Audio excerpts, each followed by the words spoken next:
What would you do if I told you that a huge plane was in the sky, flying around, and then ended up landing on the airstrip, not in the middle of the woods somewhere, but actually on the place where planes are supposed to land? Would you be like, oh, you know, that's normal? Well, what if I told you there was nobody in the plane or driving the plane? Would you still think that's normal? Welcome to Mystery Files, everybody, where I tell stories of true crime, the mysterious, and the paranormal. If you are new, please hit that subscribe button so you get notified when my videos drop. Now, I know y'all can do it. I have the utmost faith in you, so let's get this video right here up to 60 likes. That way, I know you guys are liking the content that I'm making. It would really mean a lot. Alright, be sure to find the hidden clue and put what it is with the timestamp in the comments to be entered into the giveaway. Okay, so without any further ado, as of now, it's time to slip into a mind that's not our own. Let's go.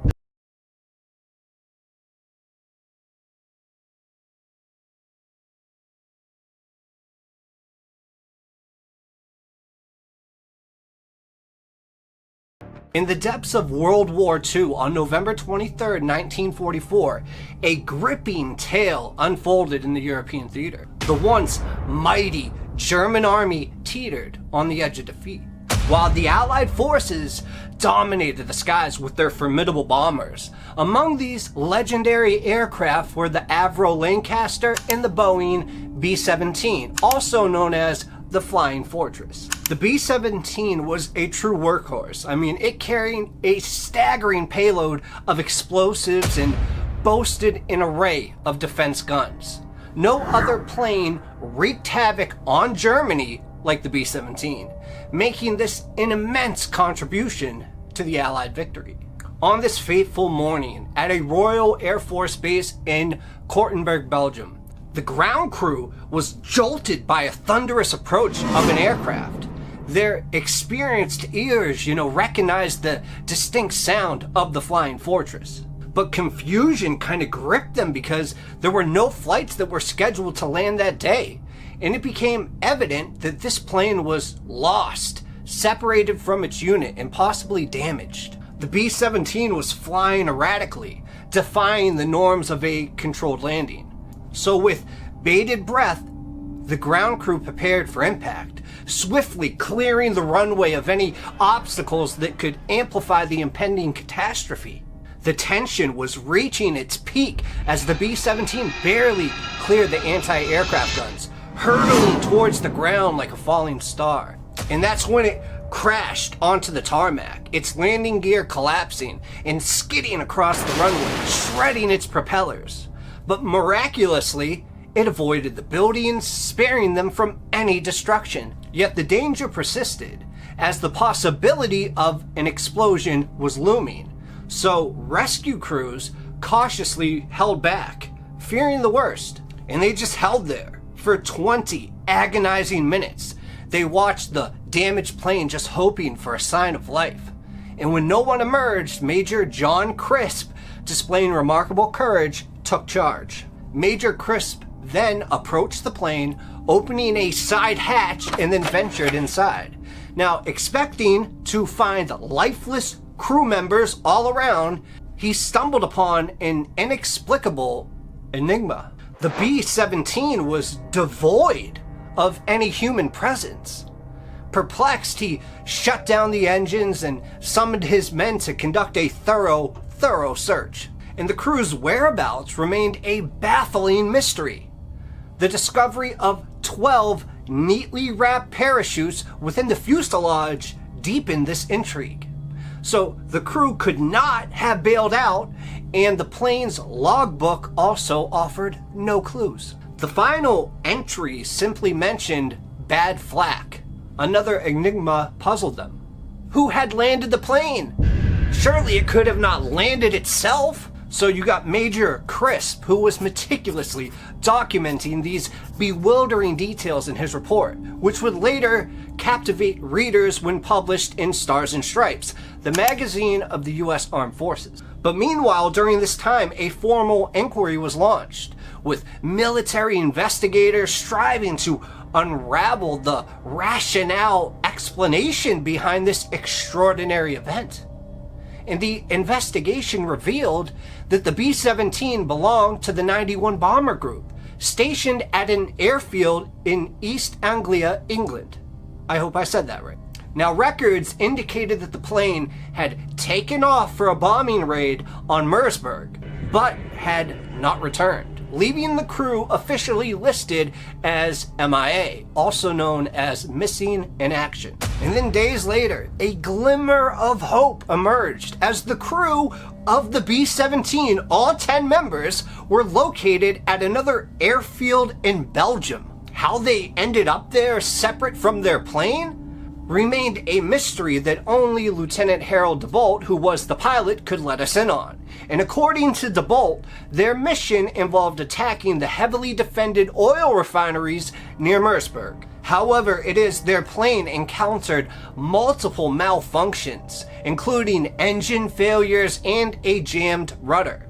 Now, damaged and now going off course, they were forced to abort their mission, and they desperately tried to navigate through these treacherous weather conditions. And as the B-17 was flying and it started to rapidly lose altitude, DeBolt made the difficult decision to jettison access weight in a bid to stay airborne. But despite those efforts, the plane continued its descent. So, realizing they were right over Belgium, DeBolt ordered his crew to bail out, and he would remain at the controls until they had safely parachuted to the ground, watching as the fog cleared to reveal the plane flying away, pilotless. So DeBolt was just waiting, and he expected an explosion upon impact, but the plane defied expectations. It just disappeared off into the distance and kept flying. So the mystery of the Phantom Fortress was eventually unraveled by the inquiry panel. Lieutenant DeBolt's bravery was commended, and the incident was attributed to a coincidence. It was determined that DeBolt had engaged the autopilot before jumping, unintentionally setting the plane on a course that fortunately led it to the friendly airfield. And the investigation concluded that the plane's damage was a result of the crash landing, not enemy fire. The legend of the Phantom Fortress, a captivating tale of a ghostly plane, emerged from a blending of two separate incidents, further adding to its mystique. Thus, the truth behind the Phantom Fortress was now revealed, dispelling the notion of a spectral presence at the controls. It was a convergence of extraordinary circumstances that guided the pilotless plane to its unexpected landing. The miraculous nature of its descent, coupled with the bravery of Lieutenant DeBolt and his crew, left this huge mark on aviation history. But do you really think a plane could fly and then land on its own? Especially once the pilot already told them, this thing's not gonna make it, we gotta get out of here. So do you really buy the story that is being told to you? If not, let me know in the comments what you really think. I mean, how do you think this plane was able to land on the airfield with nobody driving it? Well, nobody human at least. I mean, just think about this for 1 second. If it was that easy just to hit autopilot, and then the plane would not only fly itself in the 40s, but also land on the runway itself without damaging any buildings or anything nearby, and just some damage to the plane just by hitting autopilot. Why didn't they do that? Why didn't they think of that? I digress. I will have you do the thoughts, the comments, and much more in the comments right now. On the afternoon of May 20th, 1967, a man stumbled out of the trees at Falcon Lake in Manitoba, Canada. He appeared drunk as he staggered along the road, eventually making his way to the Falcon Motor Hotel. And here, he was spotted by RCMP Constable Gio Salaki, who approached and asked him if he needed help. The man kind of just shrugged him off and said he was going to his room. He then walked to the reception desk where he told the manager that he actually needed a doctor. But he was informed that the local MD was not in town that day, so he just proceeded to go to his room. And from there, he made a call to his wife, telling her that he'd been involved in some sort of accident, but that he was okay and would be riding the Greyhound back to Winnipeg that afternoon. And he was met at the bus station by his son, who took him directly to the Mariscordia Healthcare Center. Here, medics took one look at his condition, and then they rushed him immediately into the emergency room.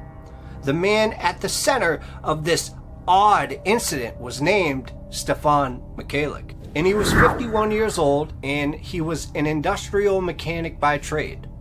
Now, Michalik's passion, though, was geology. He'd often spend his weekends at Falcon Lake, prospecting for quartz and silver that was plentiful in the area. And he'd staked a claim in the Falcon Lake area to prospect for precious metals. But this time, his prospecting efforts have gotten him into trouble, in a way. The doctor who examined him found severe burns on his chest and his stomach, presenting in a grid-like pattern. And Michalik was complaining of nausea and dizziness, and he was also hallucinating. And according to the story that he told hospital staff, he had incurred his injuries in an encounter with a UFO. The story Stefan Michalik told went something like this. He'd been out in the woods near Falcon Lake, chipping away at a quartz vein, wearing the welding goggles that he used to protect against flying rock chips. And at that moment, a noise from the lake startled him. And what it was is it was a bunch of geese honking loudly and then taking to the air, clearly disturbed by something.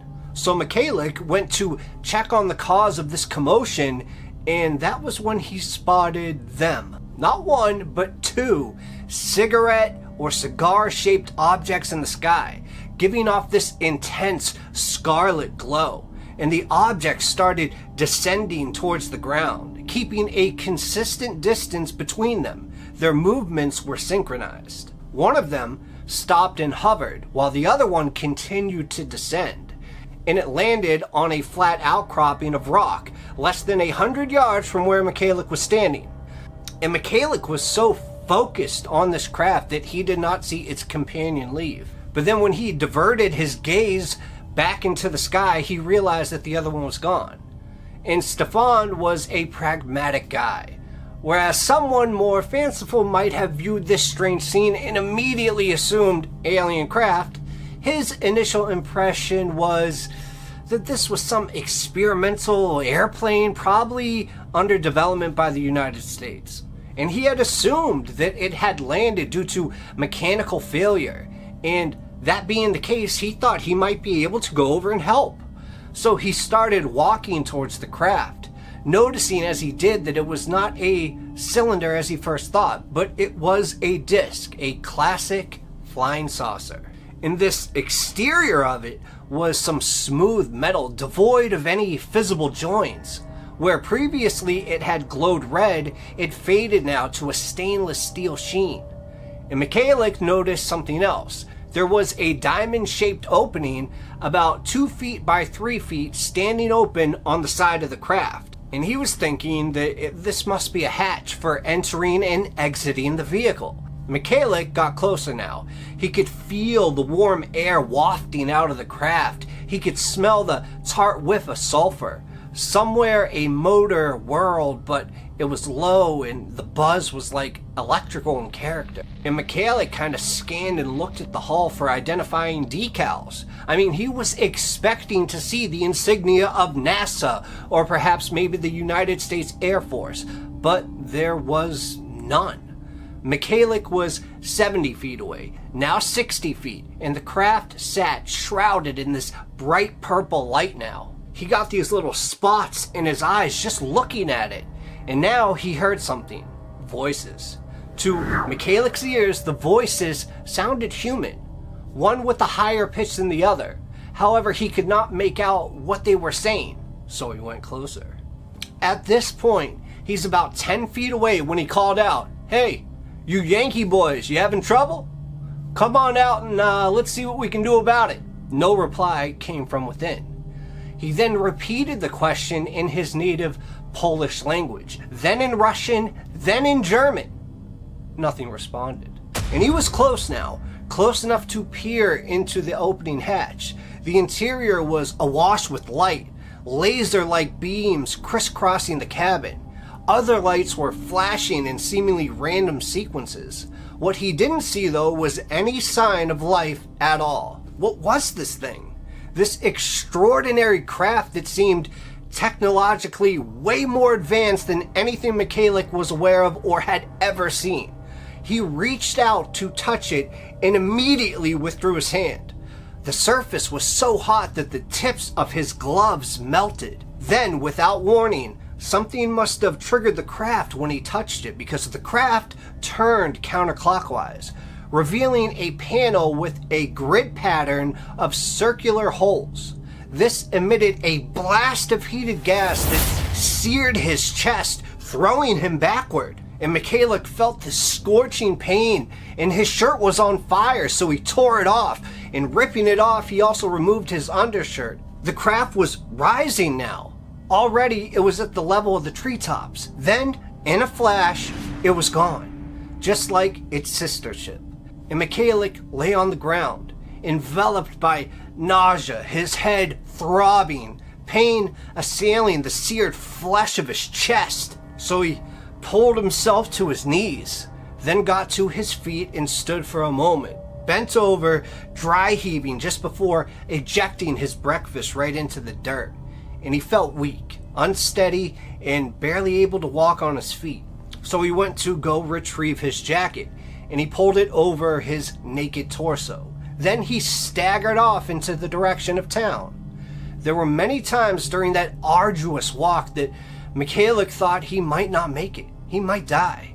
And dots danced before his vision, and the feeling of nausea never left him. The mother of all headaches just pounded in his skull, and several times he had to stop and throw up.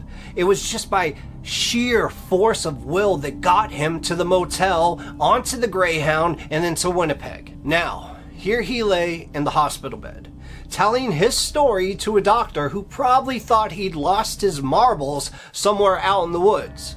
But Michalik did not remain long in the hospital. He was discharged within 24 hours. Then the following day, he made the fateful decision to tell his story to the Winnipeg Tribune, where it appeared under the headline, "I was burned by a UFO." And the accompanying photograph showed Michalik with his pajama top unbuttoned and the grid pattern of burns visible across his abdomen. That picture and the article that accompanied it would unleash a firestorm. Suddenly, everybody wanted a piece of Michalik. He was inundated with requests for interviews. Reporters were crowded outside his door. He received harassing phone calls from members of the public. His 9-year-old son was even bullied at school. And all the while, Michalik was struggling with his health. He suffered bouts of stomach pain, these severe headaches, and occasional blackouts. His weight plummeted, dropping by almost 15 pounds. Eventually, he admitted himself to the Mayo Clinic, where tests revealed that his lymphocyte count was dangerously low. This was believed to have been caused by radiation poisoning, although later tests were negative. And of course, there was interest from the authorities. Michalik was interviewed by the RCMP, officials at the Royal Canadian Air Force, and representatives of other government agencies. And the conclusion of these bodies was that he was either mistaken or that he had made the whole thing up. One rather patronizing suggestion was that Michalik had fallen and burned himself on a barbecue grill while drunk, and that he'd made up this whole UFO story to hide his embarrassment. And while the official line was that Michalik was lying, the response by the authorities did not suggest that they disbelieved him. Men and resources poured into this area to search for evidence. These included representatives of the RCMP, the Department of Health, the Department of National Defense, and the Royal Canadian Air Force. Not to mention, there was an American contingent too, with teams from the Aerial Phenomenon Research Organization and the United States Air Force. Michalik was asked to help in the initial search effort, but was unable to do so because of his health. And residents of Falcon Lake remember the frantic days of the search as well. The roar of helicopters seemed like a constant din overhead as Army and Air Force choppers just scoured the lake shore from the sky.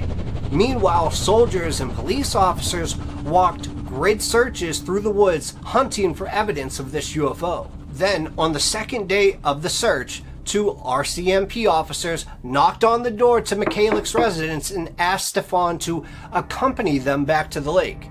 And Stefan was still weak from all this ordeal, confined to bed by his doctor, but nonetheless, he actually agreed to go. So he was taken up in this Army helicopter, but the view from the air kind of disoriented him, and he was unable to point out the UFO landing site. And then he didn't do much better on the ground either.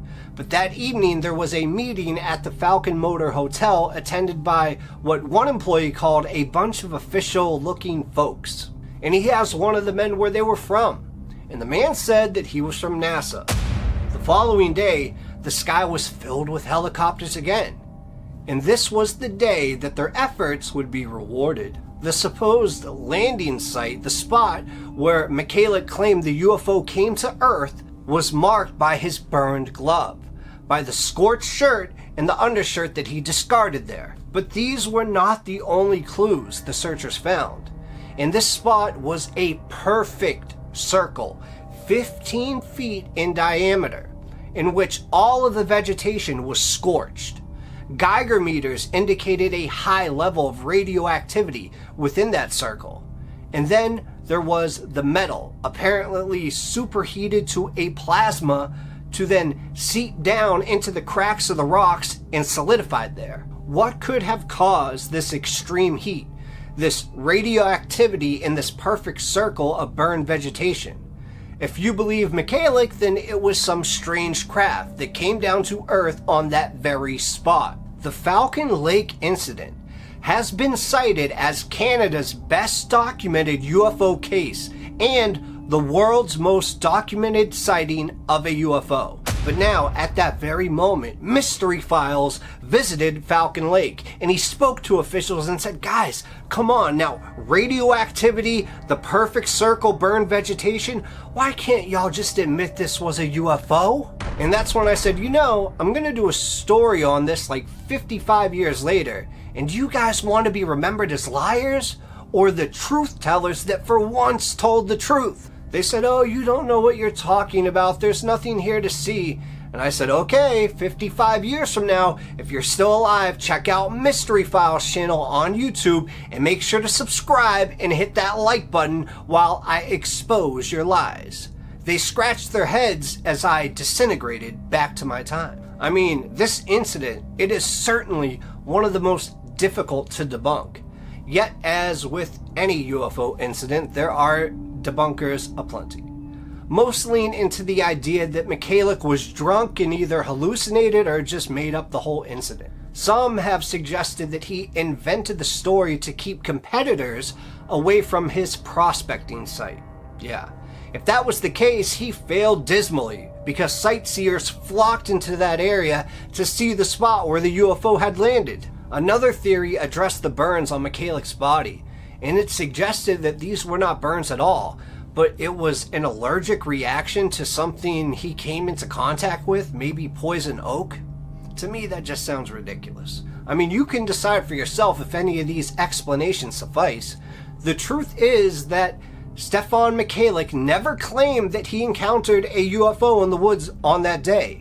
And until his dying day in 1999 at the age of 83, he always maintained that it was an experimental military aircraft, probably American, possibly Soviet. And as for the official version, it still insists that this was a hoax perpetrated by Michalik for some unknown purpose.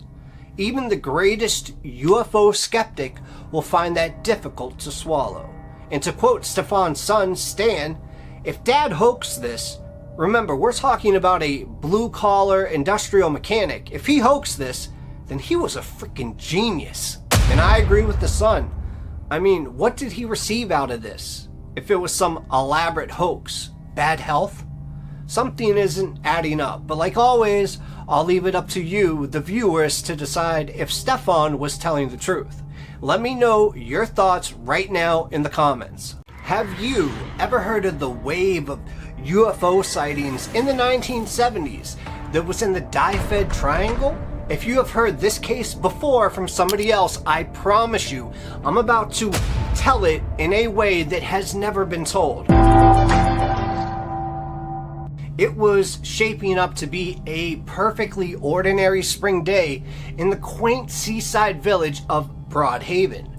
Students at the local primary school poured into the courtyard for recess, and their laughter and shouts were filling the air. But young Dave Davies ended up joining a group of classmates kicking a football around, though his mind was often just wandering into the abyss. Gazing out past the schoolyard, Dave saw in the middle of the field behind him was full of sheep that were just meandering about, and he remembered his father grumbling that morning about needing to repair a hole in the fence separating their tiny farm from that field. And though he was only 10 years old, Dave was anxious to help his dad with the task of running their struggling operation. But then the shrill of a whistle snapped Dave back from his thoughts. And glancing around, he realized the playground had fallen strangely silent. The children were just all frozen in place, with their mouths open in awe, and they were looking at the field in front of them. And as Dave kind of followed the direction of their stare, he felt his blood literally turn to ice. Because hovering about 30 feet in the air above the tree line was some sort of aircraft, the likes of which Dave had never seen. The silver, cigar-shaped craft was rounded at the front with a domed compartment perched on top. Plus, these strange symbols were etched along its smooth metallic hull. And Dave's skin prickled with these goosebumps as this enormous object drifted slowly across the horizon. And a few of the children screamed. Others muttered, what is this thing?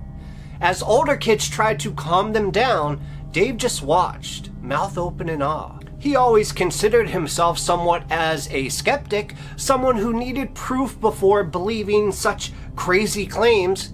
Yet here, right in front of his eyes, was something straight out of a sci-fi movie, and it looked awfully real. This is when the teachers then herded all the students back inside, insisting that they were just letting their imaginations run wild. But Dave knew exactly what he saw. None of the teachers believed the children, so the headmaster separated them and got them to draw what they saw. And even though there were slight, tiny variations, most of what they draw was basically the exact same thing. So what would that be if they didn't actually see it? A shared imagination? And all these kids weren't on like ayahuasca or anything, so how do you explain that? But later that day, as soon as the final bell rang for school, he raced from the building and sprinted towards the field just to take a closer look. So crouching in the grass near this scorched now circle of earth, Dave noticed something shimmering in the center of the burnt patch. It appeared to be this weird shard of metal, unlike anything that he ever knew to exist. Pocketing his interstellar souvenir, he gazed around anxiously before heading back home. Then over dinner that evening, Dave reluctantly described the odd craft to his parents. And his father, chuckled while his mother shot him a worried glance. "You kids gotta stop reading so many crazy comics," his father said. "Now eat up before your food gets cold." And Dave said okay in his head, and he just kept quiet after that, turning the glittery shard over in his pocket. Why did none of the adults believe him? And in the weeks that followed, Dave noticed this unease growing in his village. Normally a lively, welcoming place, his hometown had taken on a subdued and suspicious air. This school sighting was just the first in this rash of bizarre sightings. There were hushed rumors of missing livestock and eerie glows in the night sky. Not to mention, 2 months later, Rosa Granville, who ran the Haven Fort Hotel in nearby Little Haven, described seeing an object which looked like an upside-down saucer and 2 faceless humanoid creatures with pointed heads. Now, I've heard of this pointed heads thing before with UFOs and extraterrestrials, and I just want to say from my personal experience of what I have read, I believe it's actually some sort of helmet or crown that they are wearing, but maybe they really did have pointed heads. Plus, she said that so much heat was coming off this thing that her face felt burnt. Their chilling appearance and the scorched earth left in the wake sparked whispered tales of alien visitors with sinister intentions. And Dave was just watching this whole time the whole thing played out.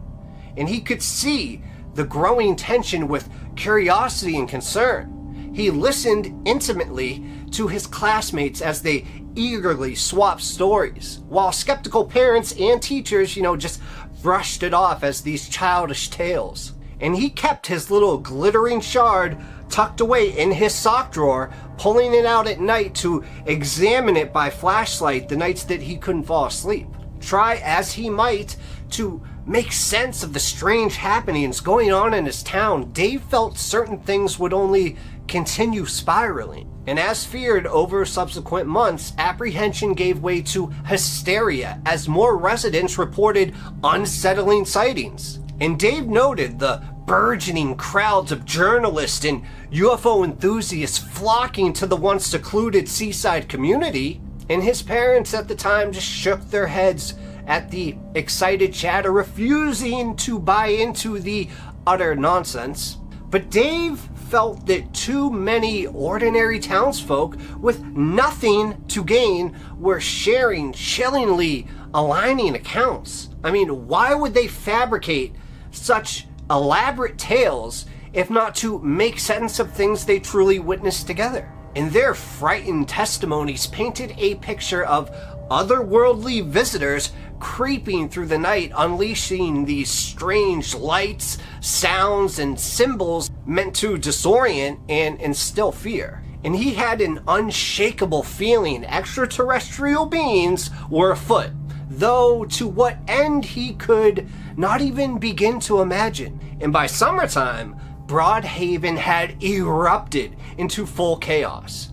Outsiders swarmed the streets, turning the village into a sideshow spectacle, and further unsettling its rattled residents. Plus, these wild theories now ran rampant, like that the beings were scouts plotting an invasion, or the military testing these experimental technology on unsuspecting citizens, or an elaborate prank by students from a local college. But Dave struggled to reconcile the terror he saw etched across the faces of his family, friends, and neighbors with any casual explanation. I mean, why would scores of solid, sensible people along this unassuming stretch of Welsh coast invent such elaborate lies? And who or what was meticulously orchestrating this elaborate ruse? Now, Dave felt certain what lurked beneath that morning furor lay unsettling truths he desperately needed to uncover. And then as one chaotic summer faded into the next, the commotion eventually died down and a tenuous calm settled back over the town. Most outsiders drifted away in search of the next viral sensation, and there were a few sporadic sightings that still emerged here or there, which Dave dutifully logged and analyzed.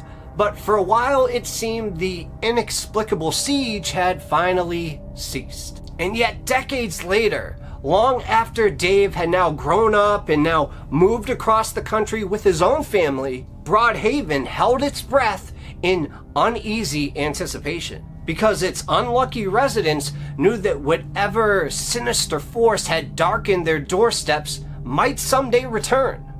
Once their guard was down and the hubbub had fully died away. And when that day came, Dave didn't know if answers or just deeper terror would emerge. But having witnessed unimaginable things drift across that field decades ago as a young boy, he knew that for Broadhaven, life would never be the same. And at the end of the day, this was one of those stories where if you thought it was just children and their crazy imaginations, you would be wrong. Because in this particular story, you can take all the children out of the story, and yet you still have the story. Some of you might have heard of the Broadhaven UFO sightings before, but I just wanted to tell it to you in a different way, and I hope you really enjoyed it. Also, I got a lot of interesting things that will be coming out soon, so I hope you stick around with us, and if you haven't already, please like this video, and that's all I have for you guys today. Cheers. Well, I saw the spaceship. I didn't see the man. The spaceship, it looked a cigar shape with a dome on it, and it had a yellowy orange to red light on the top of it. How clearly did you see it? Well, I couldn't see its face because it was too far away. Oh, you say you saw a man as well, did you? Yes. And what about him? Well, he was too far away to be seen as well. My friend Philip here was trying to find a way over the stream, and I was looking at the bushes up the top of the trees. And then suddenly this silver cigar-shaped object seemed to pop up from behind the bushes and trying to take off. Then it disappeared again. In autumn of 1957, 3 young British Navy cadets found themselves on a seemingly routine map-reading exercise in the picturesque countryside of Suffolk, England. We have William Lang, Michael Crowley, and Ray Barker. All of them just 15 years old, and they were eager to prove their navigation skills in the Barbara district. But little did they know that their training mission would turn into this unforgettable journey that would haunt them for the rest of their lives. So, as the boys started to approach the village of Kerzy, a strange feeling began to creep over them, and the air started to grow heavy, and then this inexplicable unease settled in their minds. I mean, this village at the time was known for its charming old world atmosphere and its friendly inhabitants, but it seemed oddly deserted. The cadets, as they entered and they see this, they kind of exchange glances, and their instincts are kind of telling them, you know, something is very off. But they kept true, and upon entering Kerzy, the boys were struck by the village's unusual appearance. I mean, the houses seemed old and decrepit, as if they had been, like, transported from a different time era. I mean, the timber-framed structures actually looked hand-built, with rough-hewn lumber and small, grimy windows. Not to mention that the streets were devoid of any modern conveniences. No cars, no bicycles, not even a telephone pole in sight. And at this point, they started to venture deeper into the village, and the cadets just still couldn't shake this feeling that they were being watched now. They felt like hidden eyes were upon them, emanating this mixture of fear and hostility, and the air grew thick with a cloying humidity, and an eerie stillness then enveloped the village. I mean, this is crazy, but even the ducks in a nearby stream were just frozen in fear, as if themselves sensing this unnatural disturbance in the fabric of reality. So, curiosity now getting the better of them, the boys approached one of these dilapidated buildings, and they kind of peered through the filthy windows, and they were met with this horrifying sight. Inside of it is what appeared to be a butcher shop, and they saw the carcasses of oxen hanging right from the rafters, green with mold and partially carved. I mean, the scene was just utterly revolting, and the cadets couldn't comprehend how such unsanitary conditions exist in these modern times. So at this point, they move on to another house and encountered a similar scene of decay and abandonment. I mean, these whitewashed walls were crumbling and the rooms were cramped and sparsely furnished. It was truly as if the occupants of this town had literally vanished into thin air, leaving behind just this ghostly veil of their former lives. Clearly, the cadets did not want to be there, but it was their job to go explore the village further, and the cadets noticed other peculiar details. I mean, the trees and the grass seemed unusually lush and verdant, despite it being October. And the air was also thick with this scent of herbs and wood smoke, a stark contrast to the modern world that they knew. I mean, even the birds and the insects seemed to have just fallen silent, as if nature itself was kind of holding its breath. And the oppressive atmosphere started weighing heavily on the boys, and a deep sense of melancholy and dread just settled over them. I mean, they couldn't explain this overwhelming feeling of sadness that pervaded the village, nor could they shake the sensation of being watched by unfriendly eyes. It was as if they had literally stumbled into a place that was frozen in time, trapped in a dark and tragic past. So at this point, they know that they have a job to do, but they are unable to bear the eerie atmosphere any longer. So the cadets decided to turn around and flee Kerzy.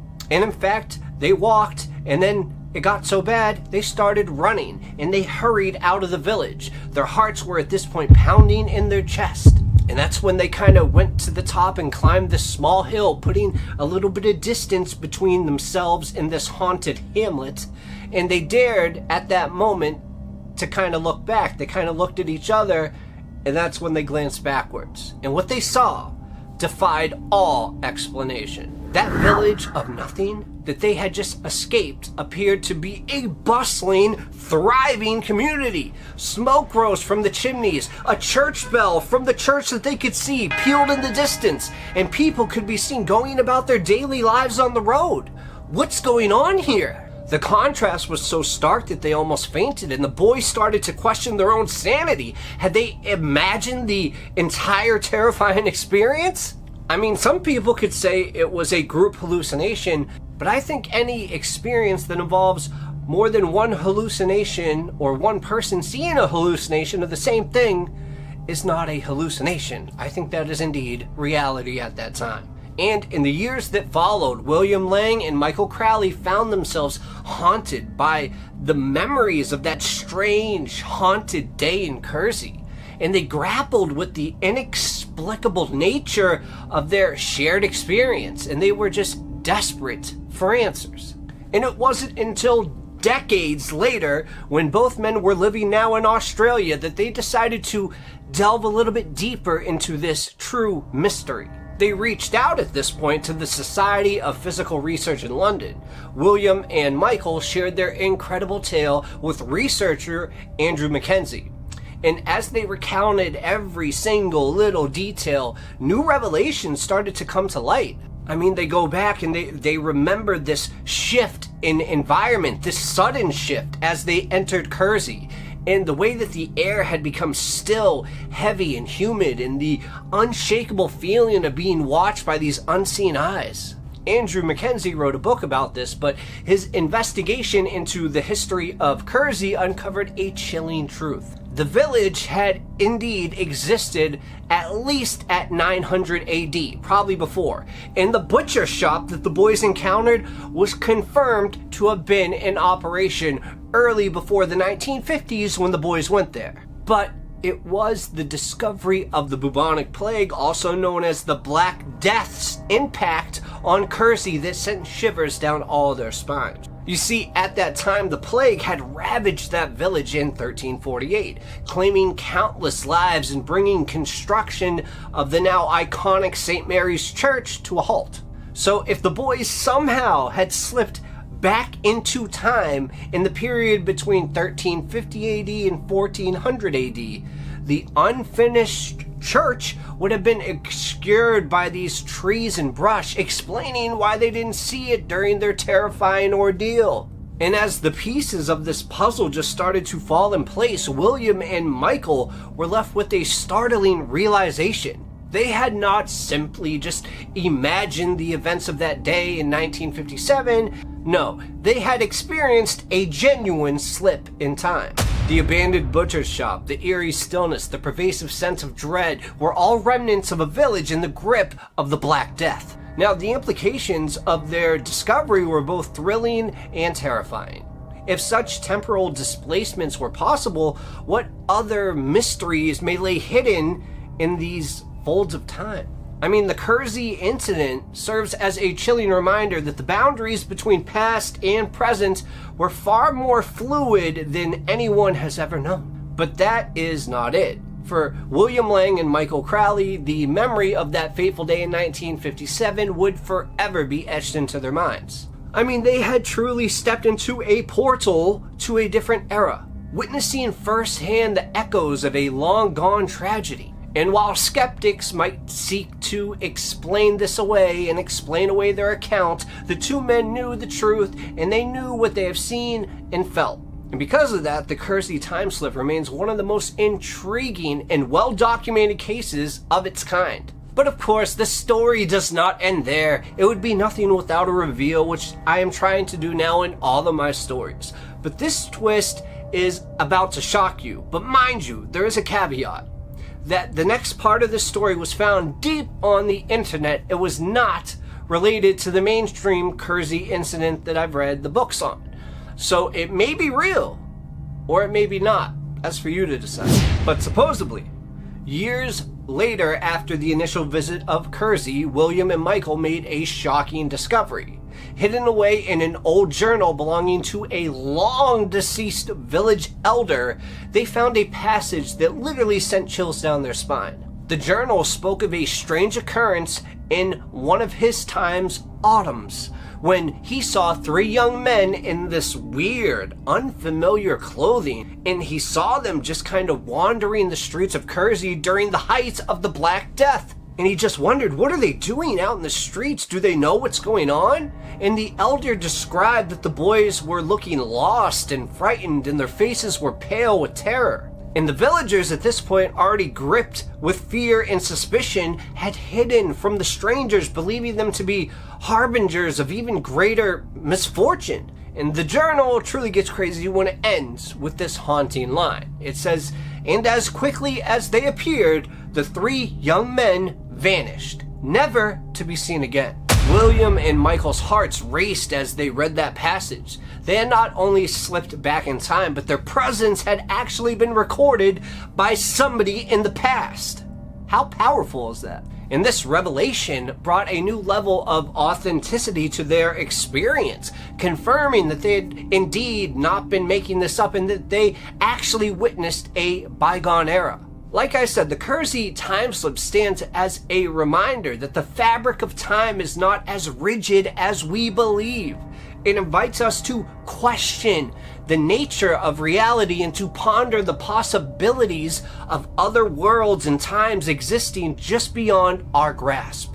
And for William and Michael, the experience would forever shape their lives as well. They had been granted a glimpse into the mysteries of the universe, a chance to literally touch the untouchable. In the end, let me know if you yourself would go back to 1957. Would you step into this portal now knowing that it would bring you back 700 years to when the bubonic plague took over Earth, even if you decided to go back just for a few minutes? Would you go? Now guys, I do have a video coming out soon about sleep paralysis, and I've even in fact had it many times, so I might be in the story. But I'm only preluding that because it might have something to do with today's video, or it might not. You be the judge. Now, Mark H. says he was abducted by aliens, and he clearly remembers awakening one night, unable to move anything at all but his eyes. And that's when he saw flashing lights and heard this buzzing sound, and he experienced feelings of levitation and felt like electric tingling sensations. Now, most terrifying were the non-human figures that he saw by his bed. Now, Mark, of course, believes these were aliens, and later he underwent hypnosis to try to recall exactly what had happened to him.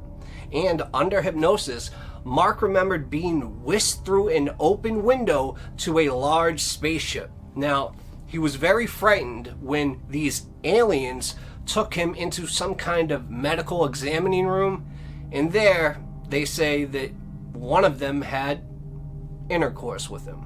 And from the story that I've read, it doesn't say if it was mutual or not. He just mentions that they did have intercourse. Now, afterwards, the aliens brought him back to Earth and returned him to his bed.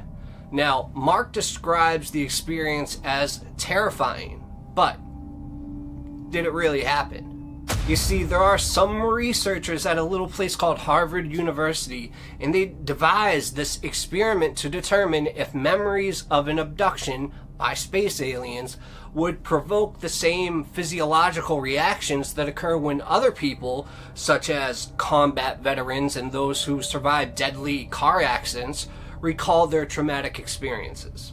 So Richard McNally, who was a professor of psychology, and his colleagues recruited 6 women and 4 men who claimed they had been spirited away by extraterrestrials, and some of them actually more than once.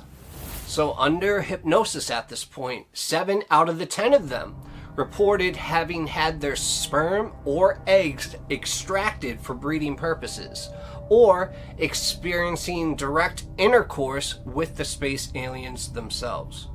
Now, each one of these people was either interviewed by McNally or Susan Clancy, who was also a professor of psychology. Now, each also wrote a script that they told the story of his or her abduction, and the research team then made audio tapes, spoken in a neutral voice and from the scripts. And that's when the abductees listened to these tapes in the laboratory of Scott Orr at the Veterans Affairs Medical Center in Manchester, New Hampshire.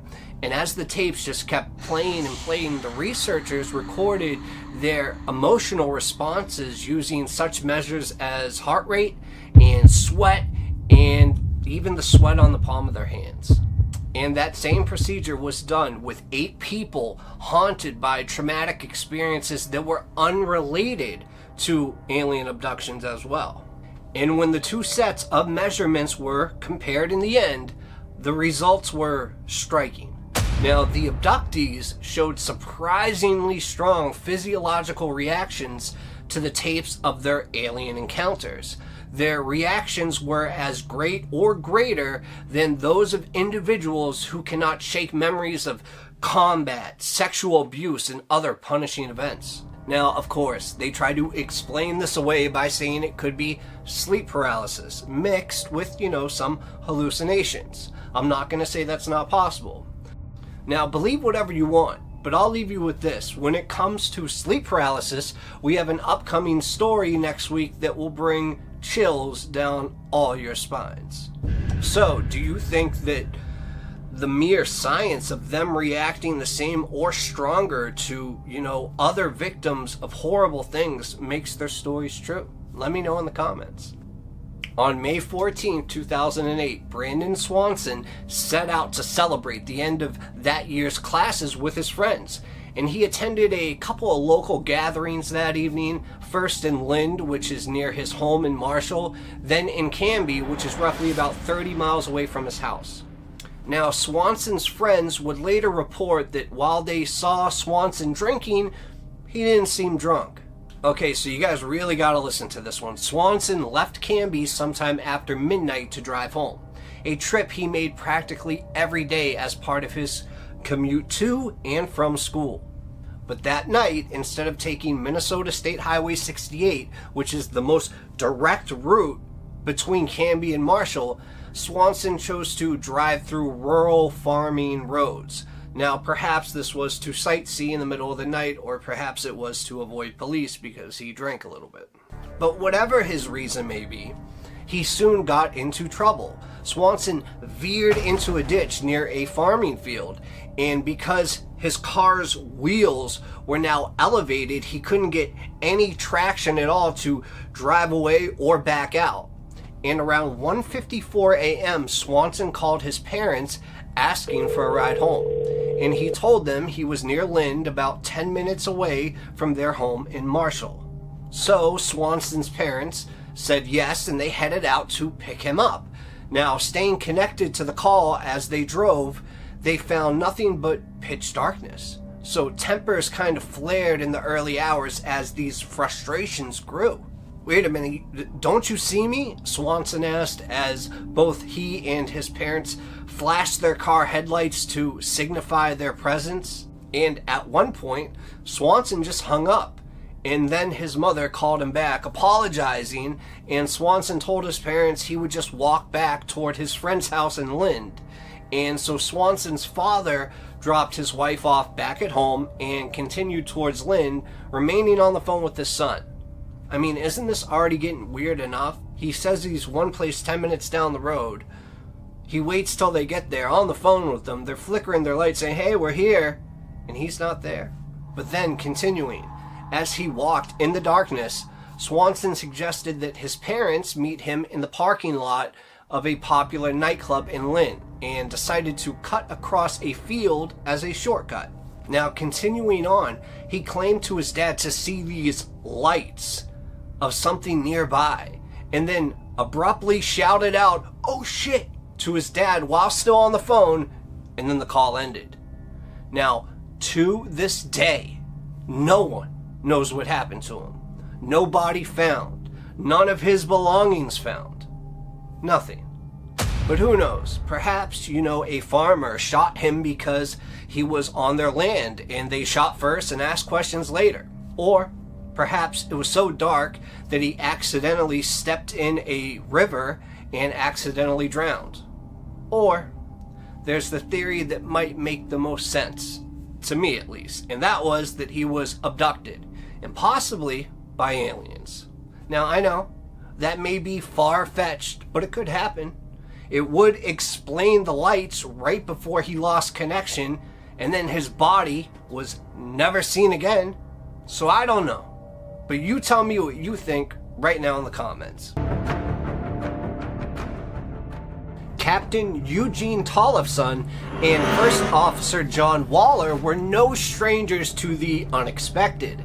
And as experienced pilots, they had faced their fair share of challenges, especially in the air. However, nothing could have prepared them for the events that would be unfolding on the evening of May 25th, 1995. And this would happen as they piloted American West Flight And this would happen as they piloted America West Flight 564 from Chicago to Las Vegas. And the journey, a little rocky though, began like any other, with the crew performing their routine checks and the passengers, getting nice and comfy, settling in for their flight. But little did they know that they were about to become part of this extraordinary encounter that would challenge their understanding of the world and leave them questioning the very nature of reality.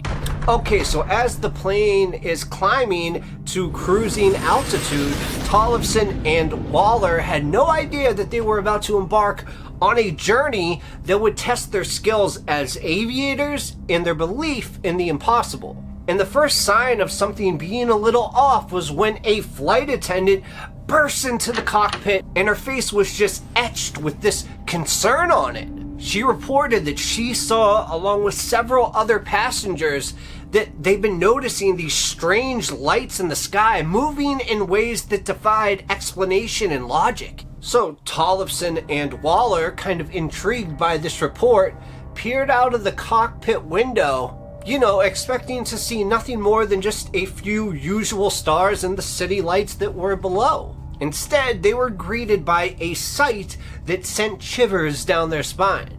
Off to the right, where they looked at the 3 o'clock position, was a series of bright, strobing lights moving in a counterclockwise direction. And the length of this object was unlike anything they had ever seen before. They said it was stretching out across the horizon in an impossible display of size and power. So Tollefson and Waller, both experienced pilots, were strictly at a loss for words. I mean, they had never encountered anything like this before, and they knew that they needed to report the sighting to air traffic control immediately. So Waller quickly grabbed the radio and he called in, describing these strange lights and asking if anyone had any information at all what might be going on. And to their surprise, air traffic control had no idea what the pilots were even talking about. I mean, they checked in with the nearby Cannon Air Force Base, and they reported that no weather balloons or any other objects were in that area at all. And now the mystery deepens as the controllers confirmed that there were no radar detection of any object in that area, despite its massive size and close proximity to the plane. And as the minutes just kept ticking by, these lights continued to just dance and bobble in the sky, moving in ways that defied the laws of physics. And it was at this point that the passengers began to murmur and point at it, and their excitement was slowly turning into fear as they realized that something truly extraordinary was happening. So Tollefson and Waller, their hearts now pounding in their chests, knew that they had to take action. They couldn't risk the safety of their passengers, but they also just couldn't ignore the incredible sight before them. So, like any good inspector would do, they tried to get a closer look, carefully maneuvering the airplane to get a better view of the object.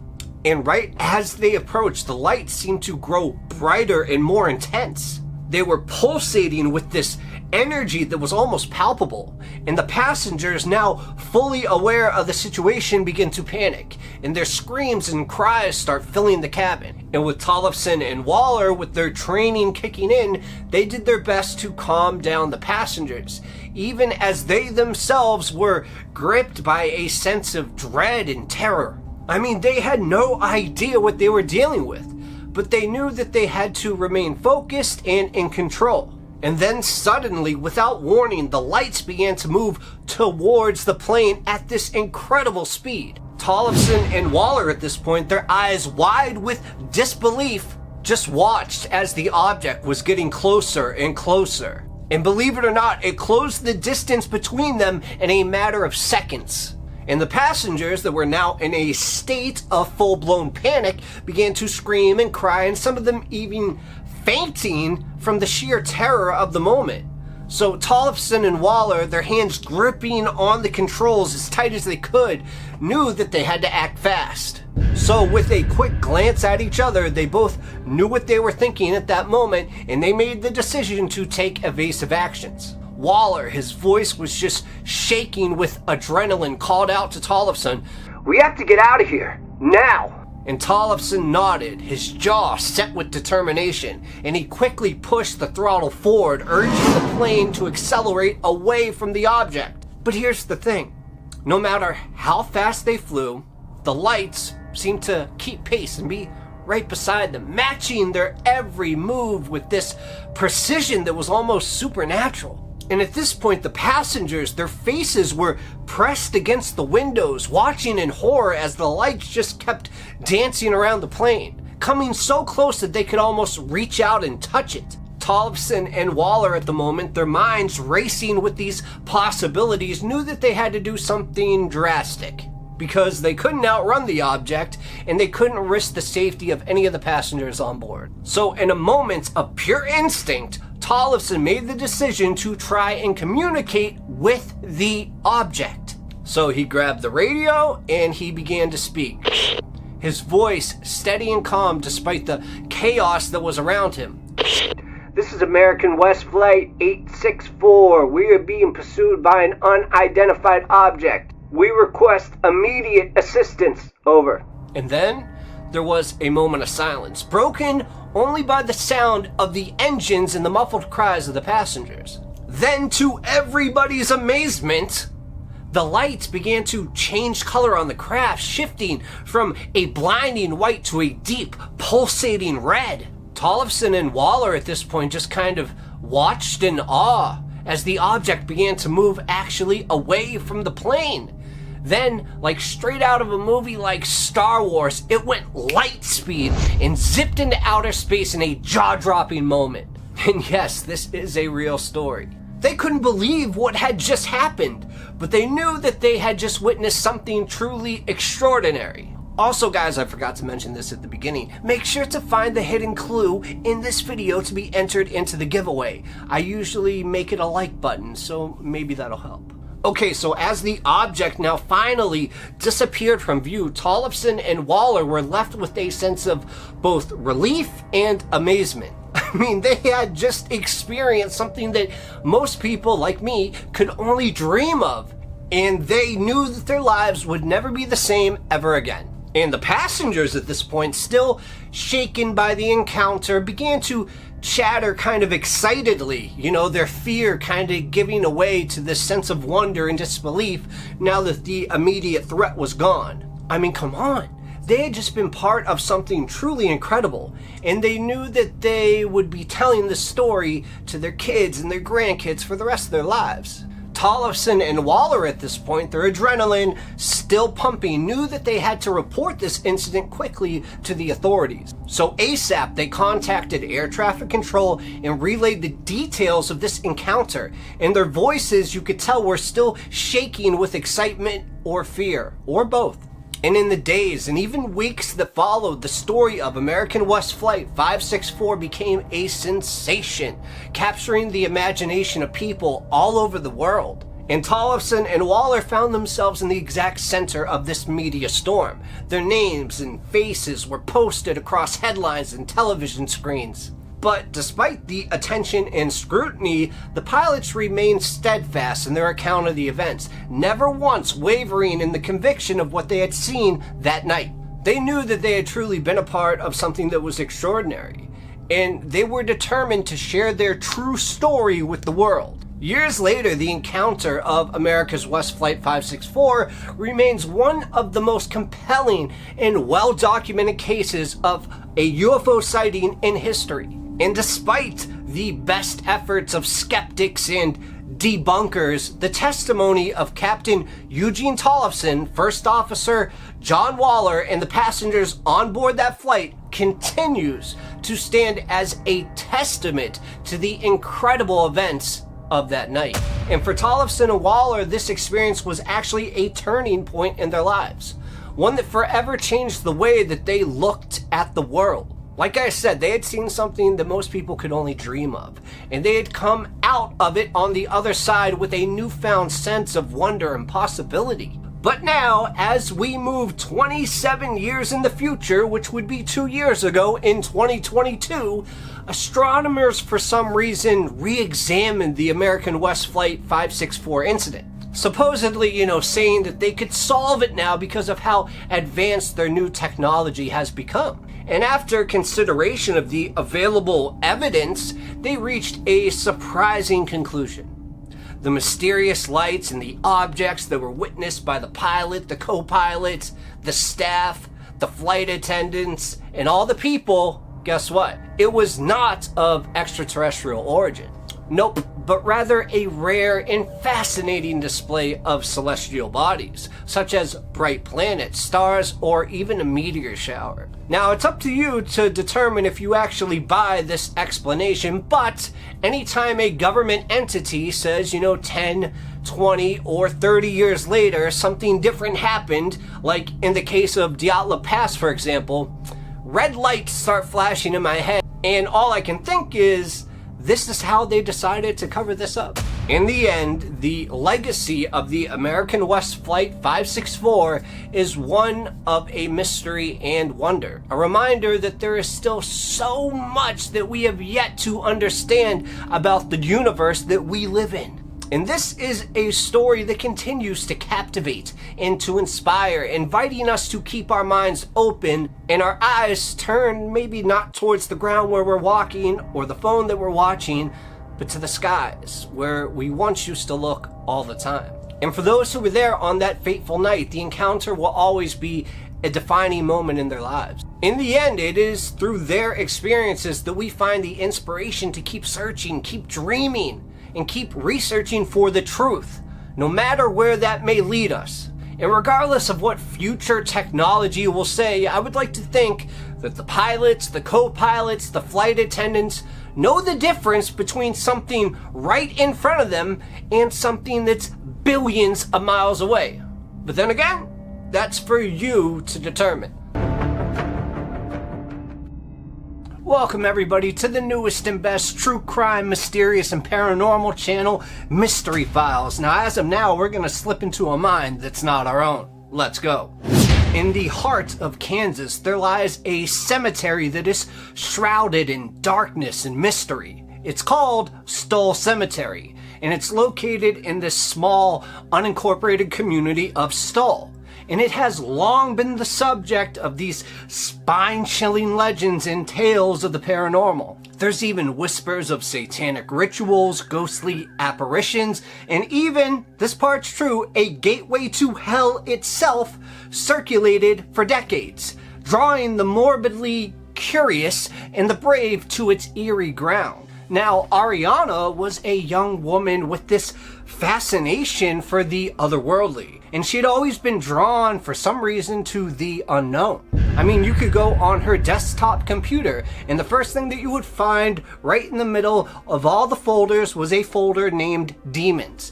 And it was filled with these screenshots of demons and paranormal activity, a testament to her obsession of the dark side. So when she and her ghost hunting team found themselves in Kansas City, they knew they had to visit the notorious Stoll Cemetery. Like I said, it's one of Earth's 7 gates of hell.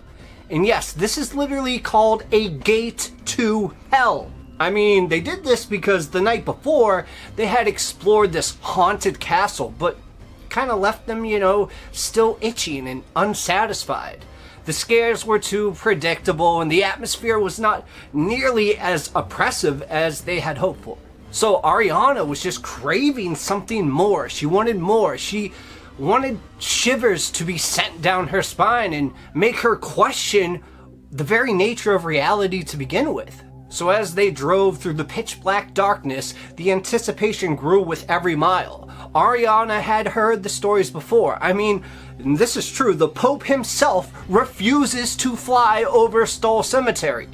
Such was the power of the evil that allegedly resided there. So at this point, the car was kind of filled with this, nervous laughter and this nervous energy, and Ariana's heart started to race as they got closer to their destination.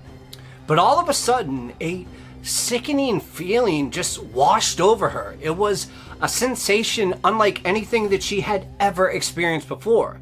It was a suffocating negativity that seemed to permeate in that very air that was around them. And all of a sudden, the car began to reek of sulfur, a scent that Ariana knew all too well from her studies of the paranormal, and it was an unmistakable sign of a demonic presence. And then right then, as if on cue, a fly buzzed around the interior of the car, its erratic movements adding to the unease that had settled over the group. Ariana's mind was racing, recalling the countless accounts that she had read about, which was about demonic activity and the signs that heralded their presence.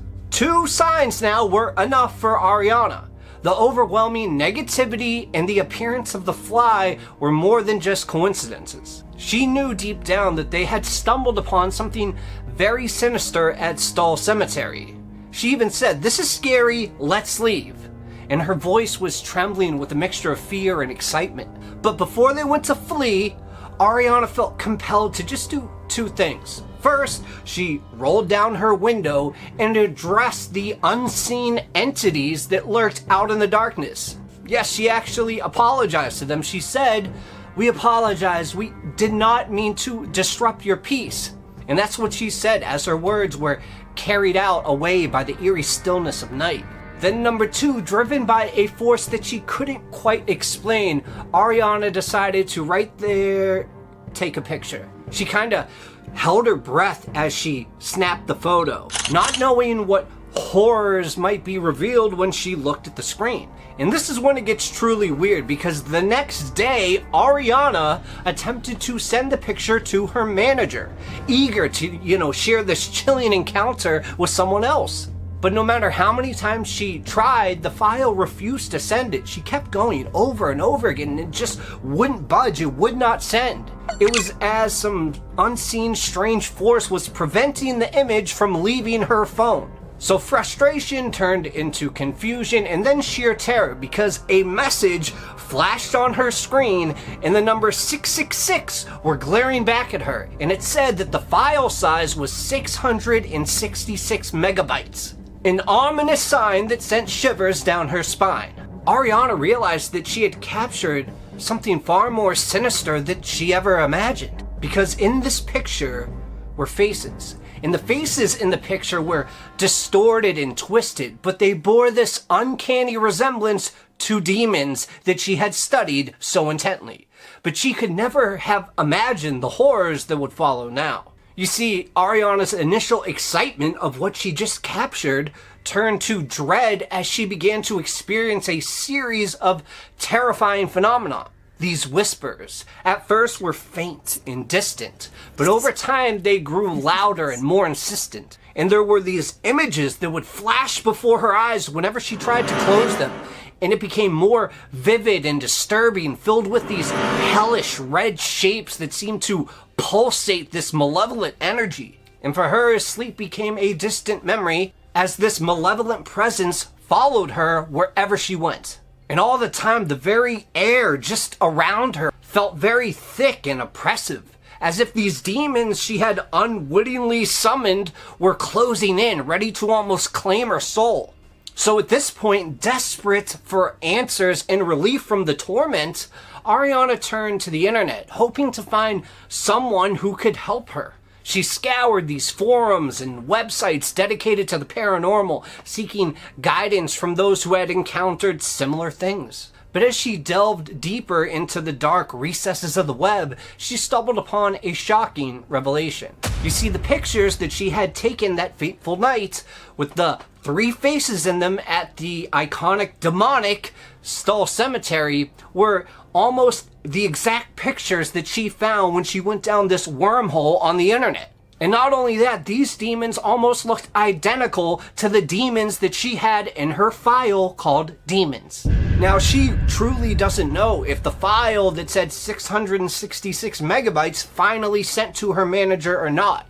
But in hopes of getting rid of all these weird and strange things that were starting to happen to her, she decided at that moment, as cool as it was to have this actual proof, she decided to delete the picture. And she was hoping that by doing this, everything that she was experiencing would just stop. But it didn't work, because 2 weeks later, she said as soon as she closed her eyes, she heard this really loud rumble that was right by her head. And she said whenever she opened her eyes, it would stop immediately. But then when she closed her eyes, it started again with the whispers. And every time that she closed her eyes, she started seeing these really disturbing images with, like I said before, these weird red demonic shapes. And at this very moment, she decided to open her eyes and she got on the phone. And when she got on the phone, all she could say is, "I'm really scared and I don't want to go to bed." The person tried to calm her down, but to really no avail. But she decided in the end to kind of scooch over on her bed to the left side, because she said that's where the best service was in her room. And there was this massive black matter. She had absolutely no idea what it was. She said that it was like something like a black cloud that was right next to her. She started crying. And she was on the phone screaming, "What do I do? What do I do?" And they said, "Tell it to F off." And that's when she said, "I'm not going to do that. It's going to get upset. So I'm just going to chill and not feed into it, because all it wants is my fear. It feeds on fear." She's talking in her head and talking on the phone at this point, trying to convince herself what to do. She actually then watched this black mass move to the front of her bed, and she was so scared that she accidentally actually fell asleep on the phone. And when she woke up, it was gone. But the very next night, her friend Tyler was staying with her. And she said she was trying to sleep and her body felt paralyzed almost. And she described the exact same thing that Ariana saw. And at this point, millions of people are curious about what happened. And if you're asking yourself how millions of people could be asking about what happened, well, this is because Ariana in this story is no ordinary person. You see, she's actually this massive, huge, global superstar with this massive following on social media. Her every move is scrutinized, her every post is dissected by legions of devoted fans. Yes, this Ariana was none other than Ariana Grande. Remember, even the most popular or fortunate among us are not immune from the dark side of this world that we don't really have that many answers to. But for Ariana Grande, this encounter at Stull Cemetery would forever change her life. A moment of curiosity that had unleashed a nightmare beyond her wildest imagination. It's not known if Ariana to this day is still going through this, because this story is from actually 2013. And for those that dare to follow in her footsteps, venturing into the heart of darkness in search of answers, the warning is clear. Be careful what you wish for, because you just might get it. And like I said, you don't have to take my word on any of this. You can just ask Ariana Grande herself, or read her Cosmopolitan interview from 2013. Now, I had no idea that Ariana Grande was such a huge fan of the paranormal. So Ariana, on the slim chance that you see this, I would love for you to come on the show and you can be the Miss Files to the Mystery Files. What do you say? But for those of you that want to watch a similar story, or one you might even like a little better than this one, YouTube has cooked you up something real good. So make sure to click right here. For the rest of you guys, I'll see you next time. Cheers. Do you like true crime stories?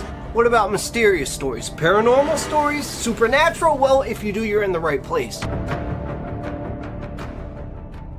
Okay, to preface this, the Nullarbor Plain is located on the Great Australian Bight in Western and South Australia. Now, the Nullarbor is a very flat and treeless area occupying a vast area of about 200,000 square kilometers.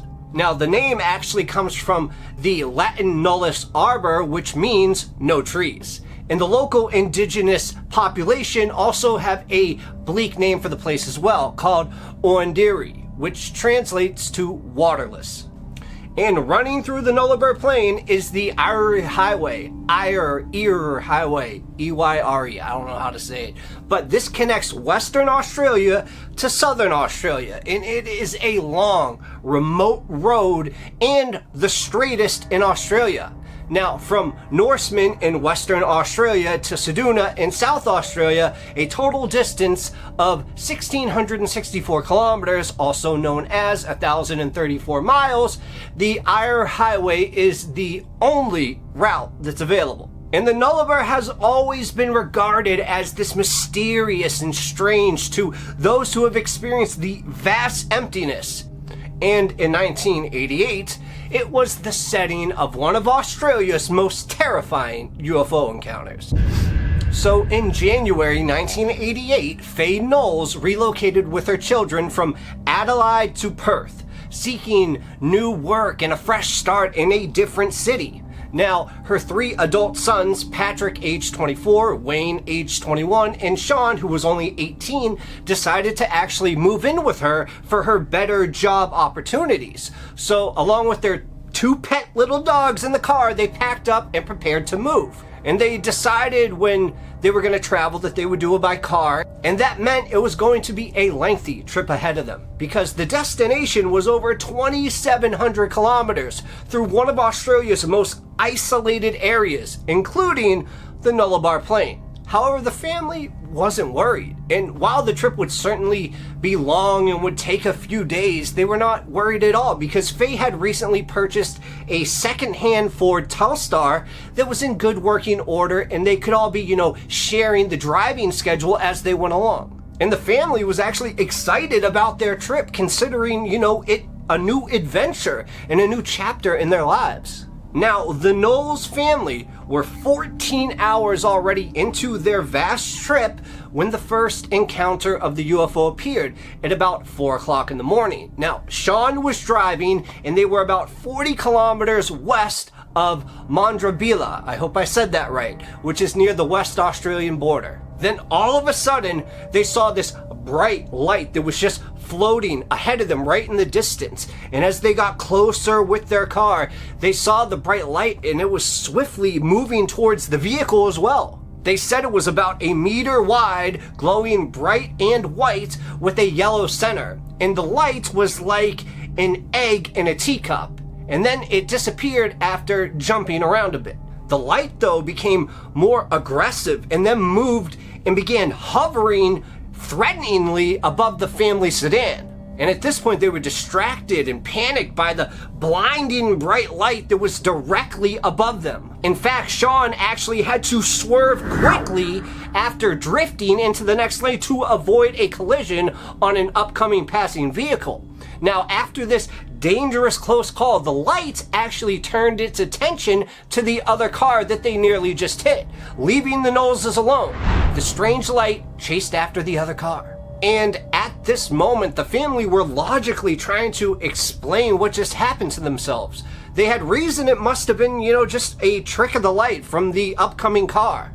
However, only a short time later, their unexpected traveling buddy would return. And this time there would be no passing traffic on this lonely, desolate road to distract it from the Knowles family car. So once the light soon returned above the car, in fact, directly above the car, but this time they heard this heavy kind of clunking noise. And it was as if something had landed on the roof, and the Knowles at that time believed it to be an alien spacecraft, and maybe now there's an alien actually on their roof. And unfortunately, the family had problems recalling the next sequence of events after the craft landed on their roof, making it uncontrollable and very heavy.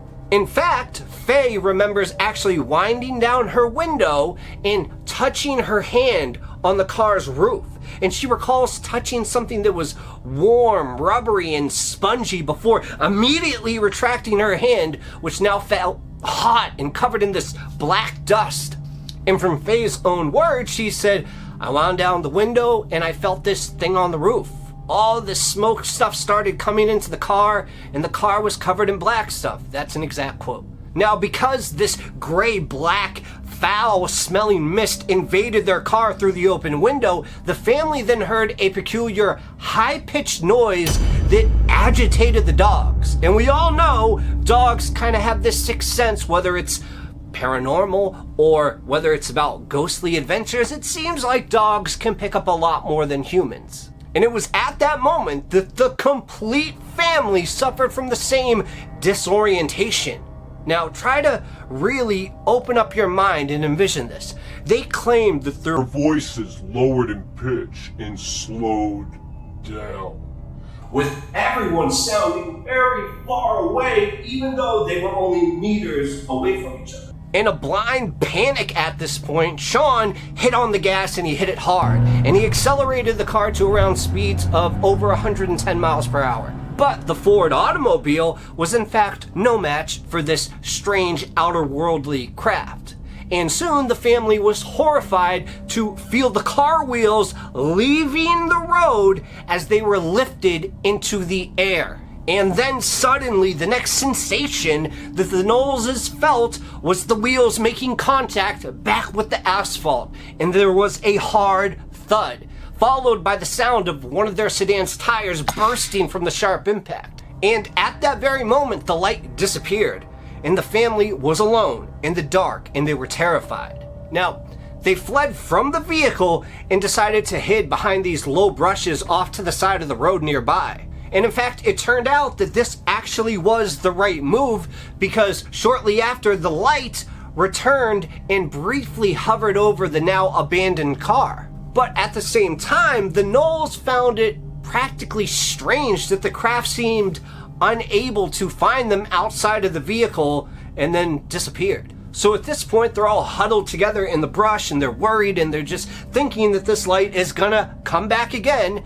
But after waiting a little longer to ensure that they were all alone on the road, the family quickly changed their flat tire in record time, and the family then drove to the closest town called Sedona and pulled right into the town's police station, where they reported this encounter straight to the police.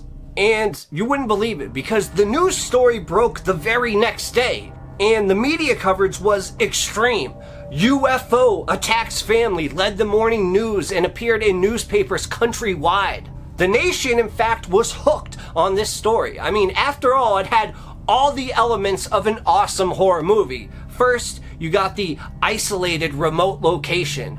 Then there was also the terror of an actual physical encounter. But the worst and most exciting aspect was indeed the physical evidence. Yes, the police inspected the car after interviewing the Knowles' family, and they discovered damage to the vehicle's exterior, including dents on the roof, and this ash coating inside and outside of the vehicle. Now, the ash coating was later tested and determined to just be dirt from the plane, meaning that the car was just extremely dusty. But anyone who has driven through extreme dry and dusty areas can expect their car to become coated in this material. However, it was strange that the dust was also found inside the car, as even if the wind was blowing into the car via the open windows, it would be unlikely that the occupiers of the car would allow this amount to come in. I mean, why would they simply just not close the window? But the police also took their report very, very seriously, and the family did not appear to be making up such a strange story. Actually, on the contrary, the family seemed fearful for their lives and very sincere about what they were saying. So the police decided that the Knowles believed what they had saw, and that ruled out the possibility of a hoax. Also lending credibility to their story, the Knowleses were also just some of the people to report the sighting that night, because the drivers of another car and a truck also claimed to have spotted the strange light on the highway. However, they did not get a close look of it or experience anything similar to the Knowles' family. But interestingly, that same night, some tuna fishermen were out about 50 kilometers at sea in the Great Australian Bight, and they claimed they were also buzzed by a bright light in the night sky and suffered from this similar voice distortion as the Knowles family. However, this encounter at sea appeared to be less aggressive. However, while certainly alarming them, they did not report the feelings of fear that the Knowles' family did. In fact, the fishermen who reported the encounter had no way of knowing about the attack on the Knowles' family, which occurred half an hour before that. So with all of this happening, the Royal Australian Air Force at Edinburgh, South Australia, was contacted and adamant that no aircraft in that region at that time was there to account for those sightings. And the Knowleses over the following weeks were interviewed by national media, and the interviews can be viewed all over the internet if you want to go and watch them now. In the end, the general public was divided between a logical explanation and, of course, the paranormal. However, most agreed that the family was truthful and generally appeared to believe that they experienced a devastating UFO encounter. But sometimes when you hear a story, it doesn't matter what he said or what they think, it matters what you think. So I want you to tell me right now in the comments, what exactly do you think happened? On the 6th of June, 1980, Zygmunt Adamsky disappeared from the village of Todmorden in the rural county of Yorkshire after leaving his house to run an errand. 5 days later, his body was located on top of a coal pile in a coal supplier's yard. The police went to the scene and did an examination, and they discovered burn marks vividly on this man's shoulders and neck, along with a green ointment covering all of his wounds. So the man's clothes were exceptionally clean, despite the fact that he was missing for 5 days. So the police and everybody else had one question. It was, how did this happen? And also, how did he end up on top of a pile of coal?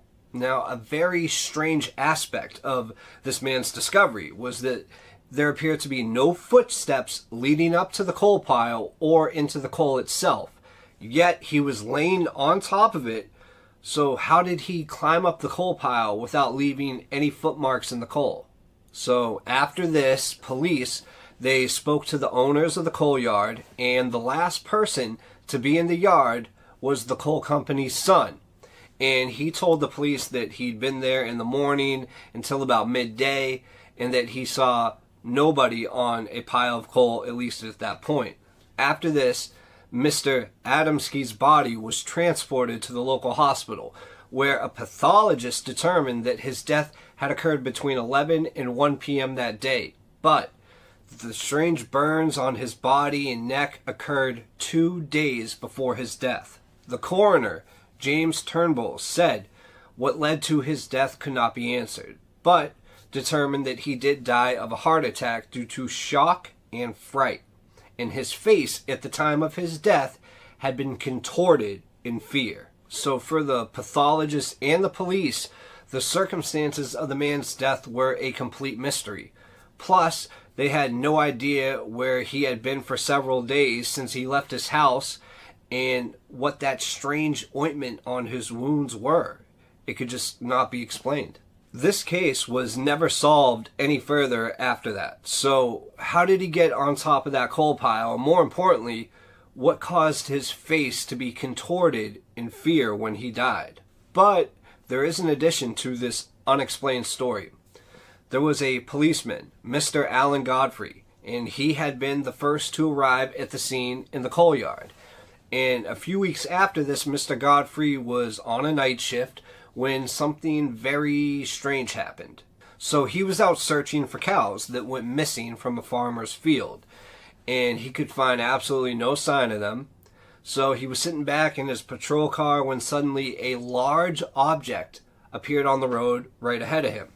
It was very big, and he first thought that it might be a bus that broke down, but the lights on the object looked strange to him, and at that point he kind of realized this isn't a bus. So he decided to radio for backup before leaving his vehicle to investigate. But he found that his police radio would not work. And at this time he started to feel very uneasy, so he remained in his car. And later he was shocked to discover that nearly an hour of time had passed by that he could not account for. And even stranger, the sides of his boots now looked like they had been dragged along the ground, and the soles of his shoes were ripped apart.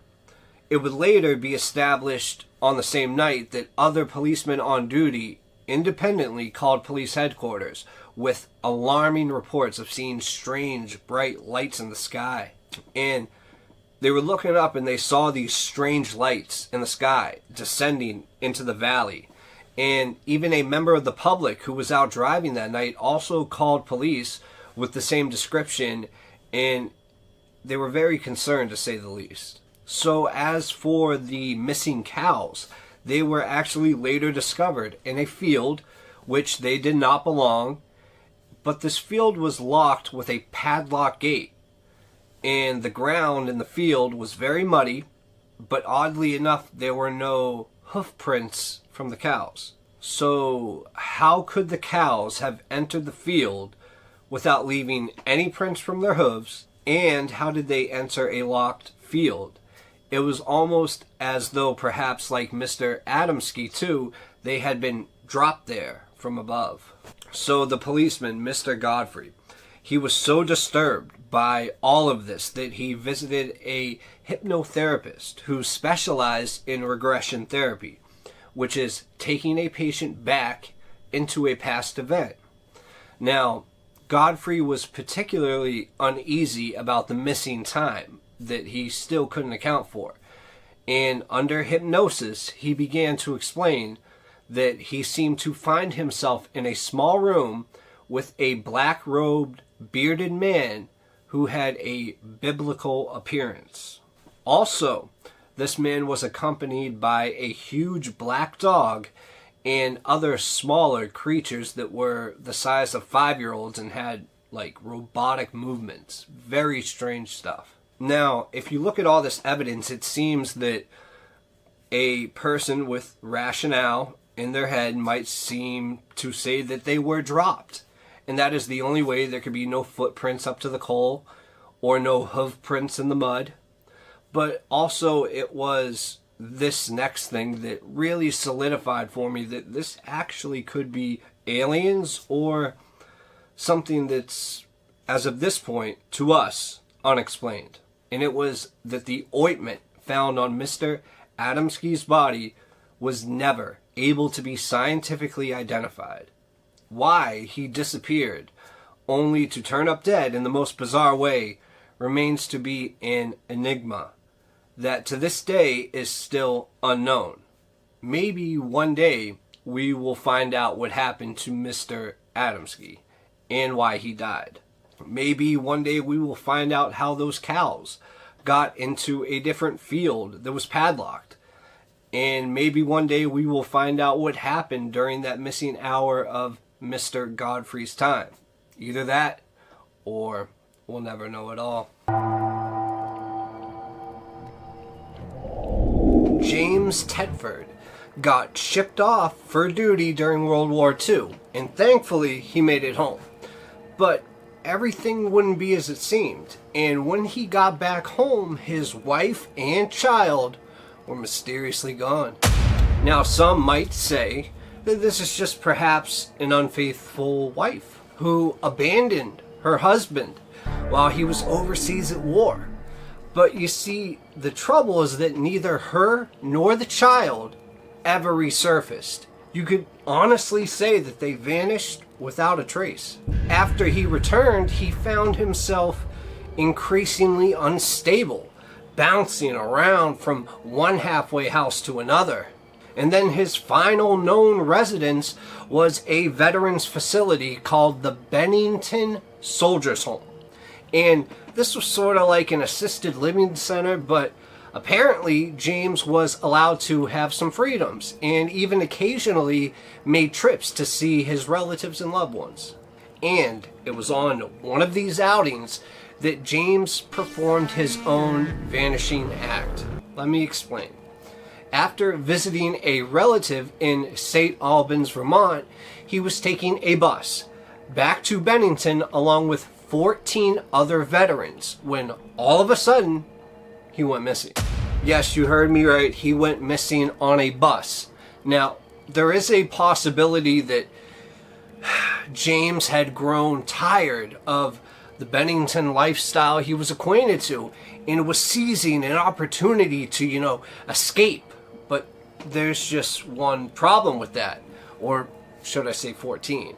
Yes, according to the 14 other passengers on the bus, there was simply no time for James to leave unseen. Instead, they said that the man disappeared right in front of their eyes, and everybody on board swore that James had been comfortably asleep, and he was kind of nestled in on each side by his belongings, and then all of a sudden, wasn't there. Now, the day that he vanished was December 1st, 1949. Now, this date is significant because it marked the 3rd anniversary of the mysterious disappearance of his family. So, despite the ominous anniversary, he seemed to be in a good mood that day, and then comfortably fell asleep, apparently trying to take a nap for the rest of the bus ride. And then, only a few minutes after James went to sleep, these alarmed fellow passengers looked over to him and found that nothing remained. The man who was just sleeping peacefully moments ago has now vanished into thin air. Plus his suitcase was neatly stacked in the luggage rack, and his cash-filled wallet, along with his bus schedule, were laid out on the seat next to his. The only thing that was gone was James.